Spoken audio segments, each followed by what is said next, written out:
Ça vous est sûrement déjà arrivé de rouler et soudainement vous entendez un bruit très fort, le bruit moteur. La minute que vous accélérez, ça bourdonne dans les oreilles. Chris, le pot d'échappement, automatiquement, on pense à lui. Mais des fois, on ne pense pas nécessairement à toutes les autres composantes non plus. Exactement. Il n'y a pas juste un muffler dans une fameuse ligne d'exhaust. Il existe plusieurs composantes. Il y a le muffler comme tel, il y a la tuyauterie, il y a les accessoires de branchement, il y a des gaskets, il y a plusieurs pièces. Bon, là, à partir de là, c'est un peu compliqué pour moi d'identifier laquelle pièce est défectueuse, cependant. En fait, le premier indice, c'est le son. Alors, Okay. c'est facile d'établir quel le son vient. Est-ce qu'il vient de l'avant, de l'arrière? Donc, on peut vraiment se fier à ça, premièrement. Puis, on peut même le voir visuellement. Là, si, exemple, il y a de la fumée qui sort par un trou de l'exhaust, on peut le savoir facilement. Le catalyseur, lui?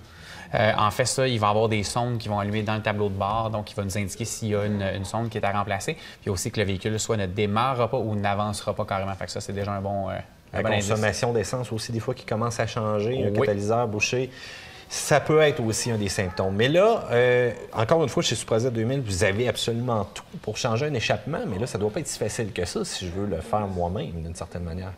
Au niveau de la recherche des pièces, quand tu appelles chez Supra Z, tu identifies la pièce que tu as besoin. Nous, on a accès à savoir vraiment le plan exact de ton véhicule selon ton année et ton modèle. Et puis, on peut identifier vraiment c'est quoi les pièces qui vont autour de ton besoin. Exemple, tu as besoin d'un muffler, mais on va voir c'est quoi la quincaillerie que tu as besoin. Alors, et puis, si au niveau de l'installation, il y a des chroniques sur YouTube qui peuvent t'identifier exactement, t'expliquer étape par étape comment installer la pièce. Fait que tu y vas avec un ami, tu soulèves l'auto, puis ça se fait relativement facilement. Puis de toute façon, si jamais je me sens pas assez confiant, je peux très bien acheter mes pièces et aller voir justement un garagiste qui va accepter de me les poser. Mais il faut vraiment que je lui amène tout, là. Et je regarde ces fameuses parties-là. Souvent, on a justement une belle entrée sur la facture qui nous dit matériel, mais celle-ci, c'est un bel exemple, là. Oui, tu vois la grosseur de la pièce, tu peux t'imaginer qu'il y a quand même un coût qui est rattaché à ça. Donc, ça fait partie intégrale de l'installation, les accessoires de branchement. Chris, merci beaucoup encore une fois. Bienvenue.